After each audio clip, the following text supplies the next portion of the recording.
Samantala, Barangay Fire Olympics 2024 inilunsad sa Bulacan. Aba, Nori Fidel sa balita.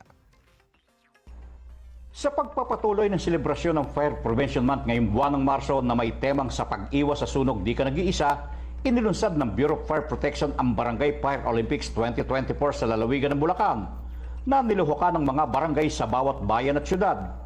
Sa bayan ng Bustos, makikita kung paano nagpakitang gilas ang mga lumahok mula sa iba't ibang barangay na may 3 kategorya gaya ng fire hose laying and replacement of busted hose, bucket relay, at flammable liquid fire extinguishment.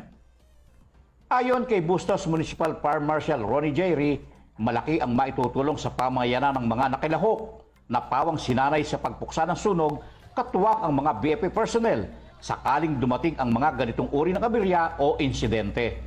Mula sa Bulacan, Nori Fidel para sa 100% balita.